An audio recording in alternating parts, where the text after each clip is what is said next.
All right, and we back another episode in the Frankly Football YouTube escapades. Once again, I'm Brandon.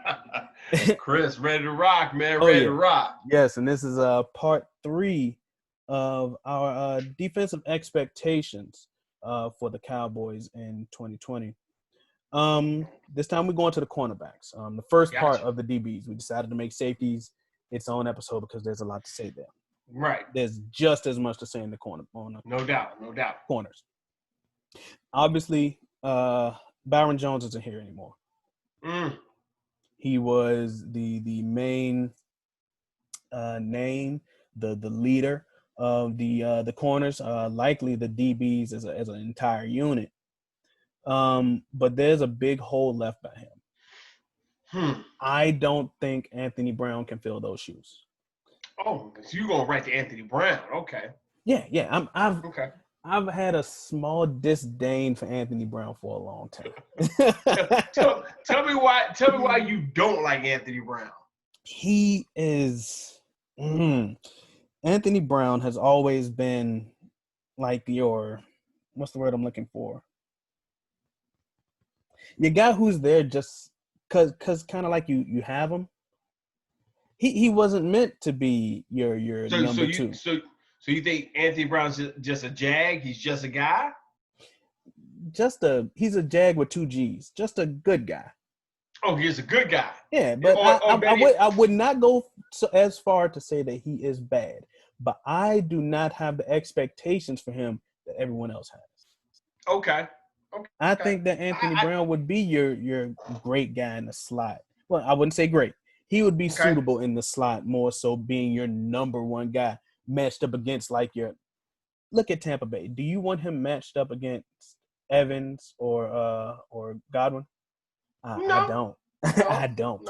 No. I'd say the same thing for another team. Like I wouldn't want him going against even in Washington. What's the guy's name? Terry McLaurin. I wouldn't want AB against him. You want to come and scary Terry? No. It would be scary. Oh, it'll be scary. Okay. Well, let's go back to what you were saying. You lost an all-pro corner in Byron Jones. Yes. Byron Jones' fate was sealed pretty much the day that they signed Zeke to his deal.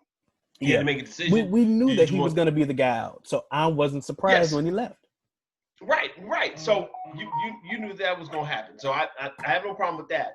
I think, like you said, there was a hole that needed to be filled. But I think what the Cowboys did a couple years back, remember they revamped the whole secondary.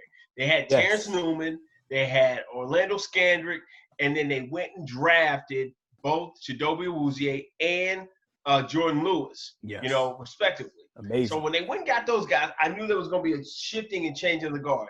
That year they brought in three corners. They brought in Lewis, they brought in Chidobe Awuzie, and they brought in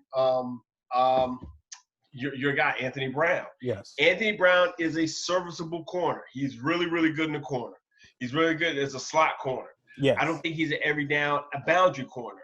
I think the addition in the draft of getting Trayvon Diggs where you got him in the second round, I think that was incredible value. If you got him in the first round, I would have liked it. I wouldn't have been excited. I wouldn't have been, overwhelmed. But getting him in the second round, I'm over the moon because of the different things that he can do. The first thing he can do, the same thing with Byron, he can run.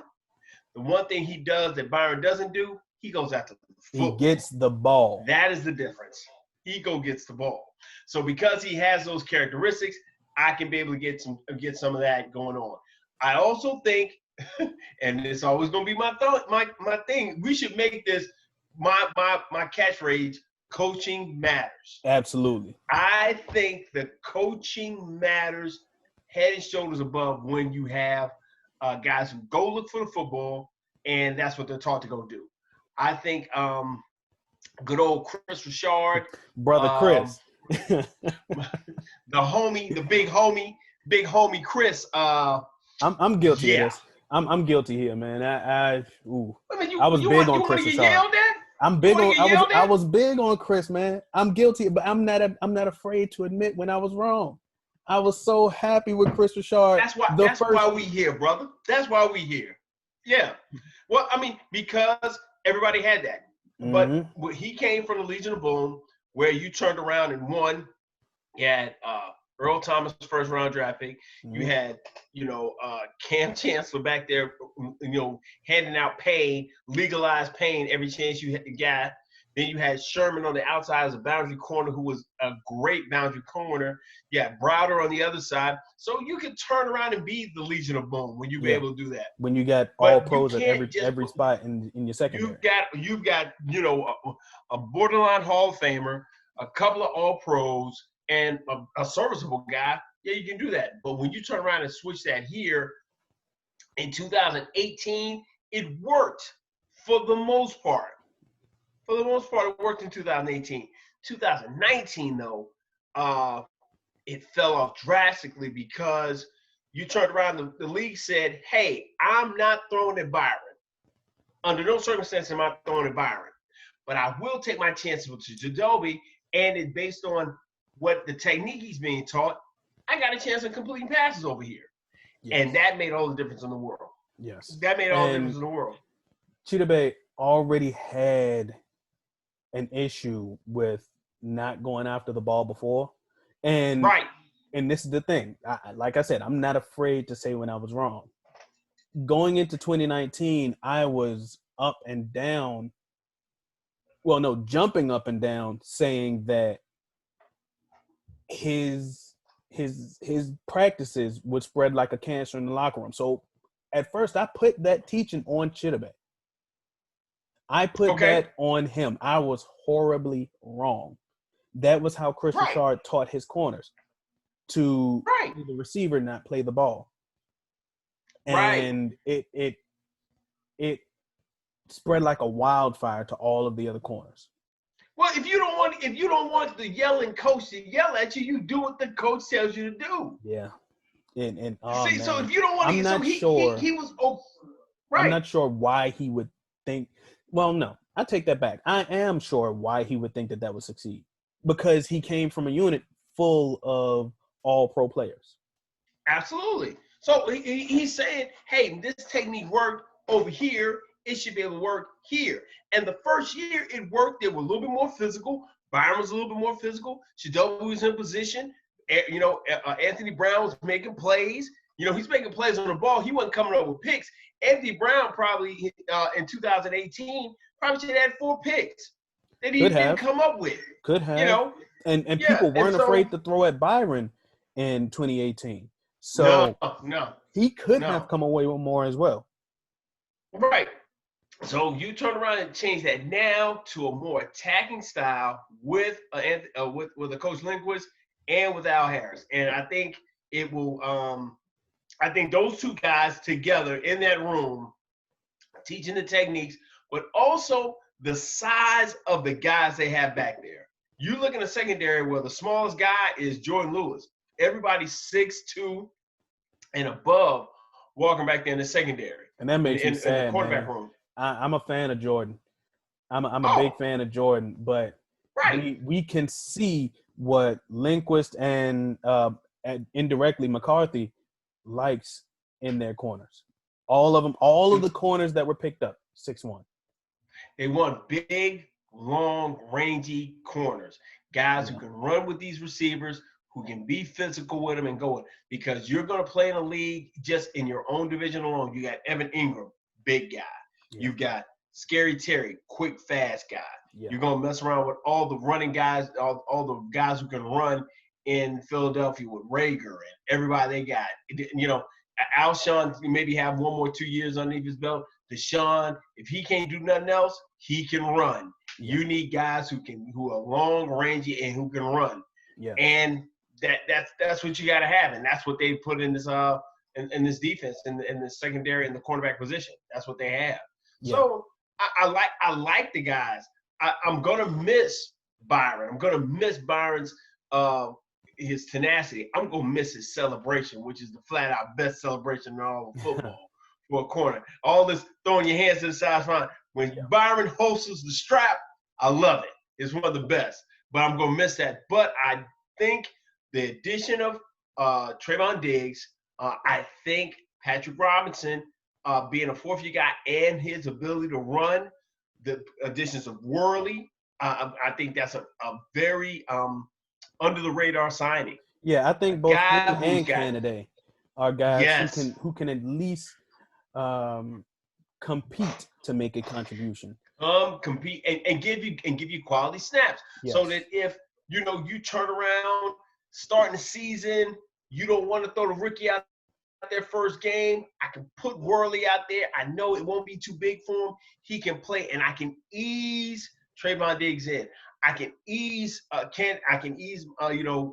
Diggs and Candidate into my rotation, and I've got quality corners. I don't have a drop off. I don't think that we have a drop off mainly due to the fact, like you said, coaching matters. I Yes. think that the philosophy that these corners are playing by now puts them at such an advantage that last year's team did not have. Oh, On without question. that Yes. alone stops this unit from being able to have a drop off. Yes, we're going to miss Yes. Byron, but the unit didn't get us the big plays last year. This unit is focused on getting us the big plays. There you go. I think that teams are going to be eager to try and test these guys because they got beat up a little last year. Byron isn't here again. They didn't want to throw at Byron. He was the gangster. Okay. They didn't want to try the big brother. Now we're Okay. the little brothers. Okay. And Well, they are going to want to test them this year. And since they are living by the philosophy of get that ball, they're going to see at least the same amount of success as they did last year based on that merit alone. You add in the I fact. think. Go ahead. Mm-hmm. No, I'm just agreeing with you. I think they will be tested more. You don't have what you don't have now is you don't have a name. You don't have you don't have a name to put over there and say that's your number one corner. I think you can find quality serviceable, I think you can find quality reps in a Daryl Worley that can lead you to having a top flight corner in Diggs over there in the next by the eighth game of the season. Diggs have enough snaps, seen enough stuff, had enough bumps and bruises that he'll be able to man that corner position down. And I love the fact that happened. Yes, sir. And I'm glad that you said that because I was just about to say it. You do have a number one corner. His name is Trayvon Diggs. He just has a Absolutely. safety net under him in the form of Daryl Worley and Maurice Canada. Right. And honestly, Jordan Lewis. Yes. I think that he's going to be able to, stick his toe in the water, make sure it feels fine before he jumps right in. Yeah, he'll be able to walk his body into it, That's and his right. body will be able to adjust. He doesn't have to jump off the side. Right. That's right. He doesn't have the situation that we threw Mo Claiborne into. That's a guy that failed because he was tossed right in. Mo failed because Mo was fragile. Don't put on the fact that Mo failed because he didn't have Mo was fragile. Mo walked into the press conference, his first press conference, with a bum hand. So he was always going to be fragile. The problem always goes back to when you give up more picks and when the franchise says, hey, you're as good as Dion, you don't put that on that kid. Oh, you don't put that on a young man. it was very bad for him. Right. Those expectations. We talked about expectations a lot. Right. And so I think you go ahead and you bring him in, walk him in slowly, give him an opportunity to get acclimated, start playing, because this will be like his third year playing corner. Trayvon Diggs? Yes. Yeah, he was a receiver. Right. So it's been his third year. So it's going to be some things he doesn't know. But the one thing he can do, he can run and he can catch. And that's all you really want. There we go. I'm glad that you said it. He has already a good pedigree. He's Stephon Diggs' younger brother. And that in a way that does kind of set us up for a bit of expectations for him. But I'm glad that he has time at the receiver and he found some success as a receiver in his high school career. Right. That gives him hands. Sometimes guys that play corner don't play receivers because they didn't have hands. Right. So we know that he can catch. Yeah, I think what is happening for all Alabama secondary guys coming into the league because they're probably been 3, 4, 5. They've been 4 or 5-star athletes. They were at different positions, and then they come into the league playing a totally different position. Well, they've been taught all the fundamentals of it. They have just got to work through the bumps, the bruises, the repetitions of becoming an NFL quality. I mean, think about it. Eddie Jackson came. Eddie Jackson came as a safety from Chicago Bears. Yeah. He didn't have a super duper first year, but now he's qualified as one of the top safeties in the league. So I think what ends up happening, it's going to take him some time. Having Worley there to be able to start man the corner, having played 15, 16 games in the league, and being a professional helps them, along with the addition of coaching, puts Trayvon Diggs by midseason of being the starting guy. Absolutely. And you'll be totally excited about him over there starting. Absolutely. Yep. And you touched on it a bit. Us getting him in the second round is incredible value. Incredible value. Incredible value. You didn't see another guy come off the board, and we go back and look at it, when he was sitting there at 51, jumping up and down because I said, boom, that's a great first 2 rounds. If we don't do nothing else in the draft, I'm good. But to get those first 2 guys, 2 top guys, definitely. The number 6 guy on your board and a top flight corner, perfect. Absolutely. Let me ask you this. As far as Chidobe is concerned, do you think that he stays at corner, or do you think that he's going to be one of those guys that they consider moving? You know, those rumors that are going around, him moving to safety. In a contract year, moving a guy is not something that's ideal. You know, if you were that transition from corner to safety is huge. We can say off the top of our heads, guys who we've known who've done it and done it successfully. You can say Rod Woodson did it, right? Yep. Charles Woodson did it, Woodson, right? there we go. Thank you. Yeah. I don't think Champ Bailey ever made that move. I think he always stayed a corner. He never moved to safety. I think D'Angelo Hall did it for a little while. Yep, but D Hall, I'm a little, of course, biased as a Cowboys fan. I think D Hall only switched because he couldn't move like he used to. Right. So, so I think that's why they moved. So I'm not a guy who says, hey, as soon as a guy can't play quarterback anymore, let's just move into safety, because it's totally different mindset. Totally about keeping everything in front of you, but you are an enforcer back there. I don't see him being that kind of guy.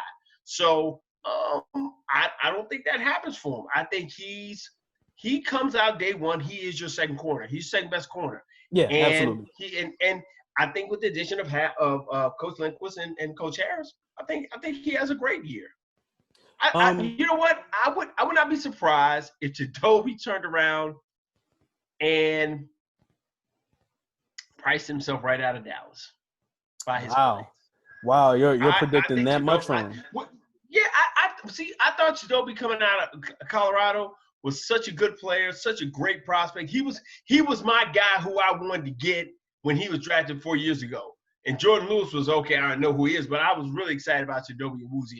So I think he prices himself out of Dallas. I think he has a great year.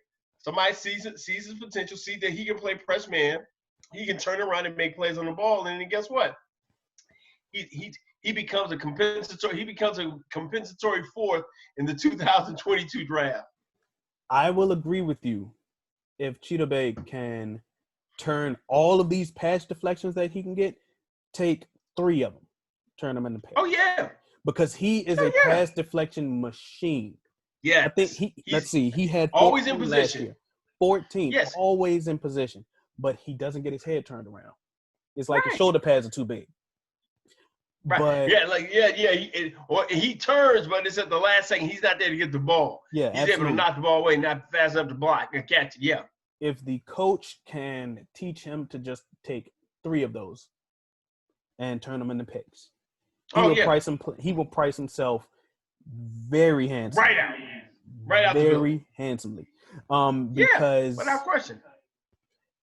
I don't want him to change position, because I think that doing that to a guy, and Dallas did this to Byron Jones right before he had his breakout year.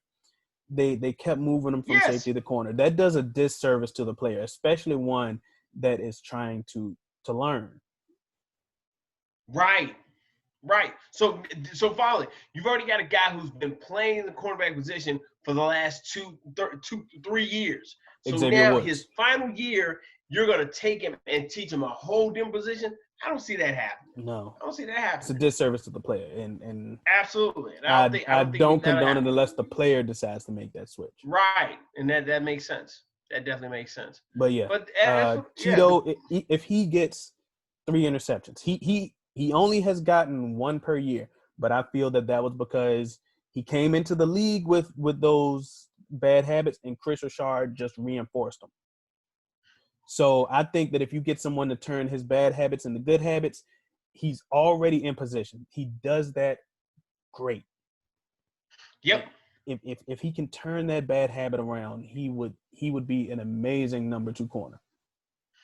I think he's a really good number. I think he's a really good cornerback. I think he, like you just said, everything you just said, I second and third it. He will come back, and I think he's going to be your breakout guy this year. Absolutely. Chidobe Awuzie. Yep. Let's talk about Jordan Lewis. I love him. I love what Jordan brings to the defense as far as attitude, because he always has that chip on his shoulder. Because this is just me thinking. I think that he felt slighted by Chris Richard because he was the man, or he felt like he was the man, and never got the meaningful snaps to show it. So he came in. He came with a lot of hype, but he came as being one of the best slot corners in the game coming out of college. Yes. And he turned around and he ended up losing his job to Anthony Brown. But I think his size is his issue at this level playing. It's not the fact he can't play. It's just his size as a boundary corner hurts him. Yeah. I mean, 5'10", you 5'11". go back to his rookie. Yeah, five. Yeah, five. Okay, you're being generous. But his rookie year, he turns around and in the game against Green Bay, Devontae Parker turns around and they throw the same play to him twice because they knew physically he couldn't challenge Devontae Parker. That's right. He was in position, he just physically couldn't challenge him. That's right. That's it. So I think that works against him. Man, he has the attitude that I wish Cheetah Bay had. I feel like Cheetah Bay is a little more on the quiet, more timid side. With Cheeto's ability to be in the right place at the right time, and Jordan's ability to just have the "I'm better than you" mentality. You combine those two things together, oh man, Cheeto will be great. I think Chidobe does it. I think Chidobe has that. I think we love Jordan Lewis because Jordan Lewis was willing to talk and fight, talk trash to Dez and fight Dez. He wasn't gonna sit down and take it from Dez. So we from the outside looking in think that's he has that fight in him, and Chidobe does. I think Chidobe has the same mindset because he was benched last year. And no point in time did he get an attitude with the coaching staff or say, oh, hey, this sucks here. He said, okay, they made a decision. He came right back and continued to play well. That's right. So, I mean, I love Jordan. I wish nothing but the best for him. But I think I think he's one of the guys who doesn't make this football team. Wow. I wouldn't go that far. That is whoa. Listen, but this is the thing. Okay. Your thoughts are validated. Your thoughts are validated. How many corners are you going to – how many corners – okay, so if we're saying Jordan Lewis, you're looking at right now, you're going to have Chidobe Awuzie, Worley they brought in because of his size and because of his experience. Yep. Right? Diggs, right? Yep. I think Kennedy is a sneaky guy that nobody's looking at. Right? Yep. You got Chris Westry. He's back there. I don't think you move him to safety. I think he's going to be a corner. Chris Godwin. Mm-hmm. Right? You got the Kirk kid out of Illinois State. Yep. Keep going. Let's see. Those are your corners you got. Yeah. Oh, Savion Smith. You remember him? Let me pull him up. Oh, let me help you. Savion Smith, cornerback, Alabama, first-round draft pick. He was the XFL guy. No, he's in Jacksonville. Ah, okay. So let's see here. Yeah. Let me pull him up. because I don't have everything on him yet. There we go. Okay, so. Oh yeah, he was an XFL guy. Okay. Played for Houston. Oh Okay. wow, Right. 3 interceptions and 5 pass breakups. Right. Okay, he See, might so be. you're looking. He's going to be. And although this is a different position, he might be this year's Donovan Wilson Mm, if he has production like that. The Swans, no, the Cinderella story guy. well, I think him being cornerback, he's 6'1", 200 pounds in There's that number Jacksonville. again, 6'1". I mean, look, you go down the list. Kennedy, 6'1". Yes. Savion Smith, 6'1". Yes. Westry, 6'4". Worley, 6'1". Yep. You got the Burton kid. You got the Burton kid out of Kansas State, 6'2". Yep. Godwin, 6'3". Kirk, 6'2". Don't But forget I think they're Diggs, gonna put Kirk as a 6'1". safety. Yeah. Thompson, 6'2". And Thompson 6'2". So you're looking at those guys, everybody 6'1", and then Jordan Lewis is listed as being 5'10". Yeah. And I'm not He's saying listed. Yeah. he's listed at 5'10". And he's my man. He is my guy. But I don't think the guys that they're already lining up out there, he's looking right. He's doing this when you look around. And that's why I can't be mad at you saying he might be the guy that doesn't make the team. Right. Because he isn't what the coaches envision when they see their ideal corner. The last coaching staff didn't see it. This coaching staff walks in saying they don't want it. So he's got a mountain to climb. He's got to do the exact same thing over again that he did in 2018. In 2018, remember the New Orleans game where he made that statement via the interception. He has to do the same thing all over again. He's a guy that's in the right place and right thing. He's a ball player. Yes. He's a guy that can chase Alvin Kamara all night, make plays on him. He's a guy that's going to be in a position to make plays. So that's what he's going to have to do. And he's going to do that at a high level this preseason for him to make it and stay on this football team. Absolutely. That's what he's going to have to do. Because ideally, he does not fit the bill. Not for them. And let me go here to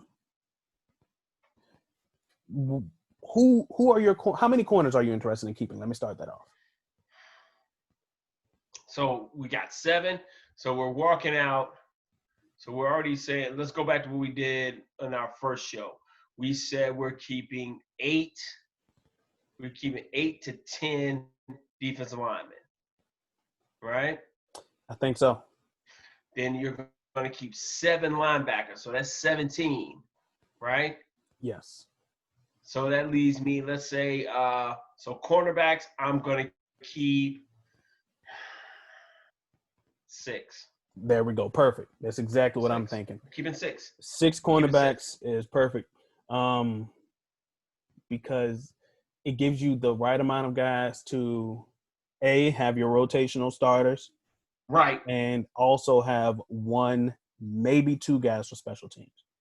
Absolutely. I'm of the thought that you got to give your special teams coach 1 guy at his positions that he likes.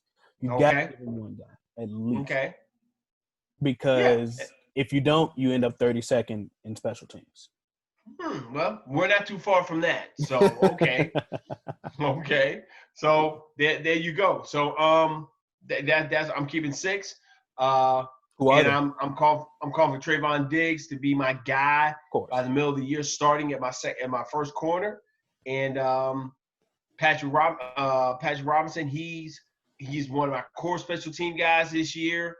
And he works on his technique that he can then turn around next year and give a fight for my second starting cornerback position. Okay. Is that you saying that you don't think that the guys that we have now, like Cheeto, of course, and you already mentioned that Cheeto might just price himself out. Are you saying that Anthony Brown and Jordan Lewis are going too? Well, Anthony Brown already signed another deal, so Anthony Brown's already going to be secure. He'll be there next year. Oh, yes. I think Yeah, Anthony Brown signed the deal. So I think what ends up happening is that Chidobe prices himself out. Jordan gets cut and he's playing somewhere else. Okay. And that's how it works out. I think that's what ends up happening. I'm I just don't. thinking of a situation where Jordan gets outright cut, and Savion Smith will have to play very well, admittedly, but you have the free agent acquisitions who are already what this coaching staff likes, so they put Jordan's back against the wall. Yeah. It's sad to see, but you do have a very valid point. It's just the evolution. It's the circle of life. Yeah. You're gonna turn around. You're gonna be feed on you, or you're gonna feed on something else. And I just think he's the point where he's topped out what he can be for us. I don't think he's out of football. I just think he's playing somewhere else. Absolutely. And giving quality snaps to somebody else. But I don't think he's in here in Dallas. Okay. Yep. Your two outside corners and your slot going into camp. Who are they? So I'm starting first day reps. I'm going with my number one corner is going to be Daryl Worley. Okay. He's going to be working. Then I'm going to go to W. Wuzier. Slot corner is going to be Anthony Brown. I like Next that. guy up is going to be Diggs. Behind Diggs, I'll probably have Diggs is going to be on one side, and then the other guy I'll have over there probably Savion Smith. I think Savion Smith can play. I think he can, and he has I'll call it XFL semi-pro. He already has a semi-pro background where he's shown success. Right. So you gotta at least give him some reps on that pedigree alone. Yeah. So I think yeah. He performed decently in college and then went to the semi-pro league and balled out. Had 3 picks. Yeah. You gotta respect that. I will say that while Worley may be the actual starter on the outside, Trevon Diggs is going to get his fair share of first team reps. Oh, he's going to get reps. Yeah. Oh, he's going to get many reps. Day one, though, I wouldn't be surprised if Worley started out on the outside. But I want him out there. It's not going to be all day every day. It's probably only going to be a half of a day, unless he performs bad, which his reps will go down. Right. I don't want my fresh young rookie first day of camp, first day when they break out, and he's got to look at Amari Cooper and Amari Cooper abuse him and break his spirit. Yeah. But I don't need that. Amari Cooper's so nice that he might just say, "It's all right, young fella, get up." No, because see, I'm gonna tell you something. Amari's motivated. Mm-hmm. He's highly motivated, and he's heard all the people's call him out his name, said he wasn't that guy. I think Amari Cooper has a breakout year this year. I would love to see it. I would love to see it. A 1,400-yard year from Amari Cooper. Man. Come on now, don't even get me started. Put him back in that upper echelon of pundits, not YouTube pundits, but pundits out there, that from the networks. Yeah. But guys, Daryl Worley will have to be your outside guy starting out, like you said, just to not throw the guy out to the wolves, to nurture him a little bit. Absolutely. Bring him along. Ease him into it. You got to split it 50-50. At the very least, you got to split it out 50-50. And then you turn around by midseason, he's probably the starting guy, and still, Worley gets to come in and get some reps and play. But I think by the middle of that, he's the guy. So let me see here. These down roster guys like your Chris Westry and CJ Goodwin. What do you see about them? Are they casualties of the Garrett era? What are they? Yeah, I think Godwin. Well, you already got 6 corners, and I don't think Diggs is going to play a lot of special teams, but he can. No. Robinson's going to play special teams. I think maybe I think one of those guys make it. I think Chris Westry is 6'4" playing corner.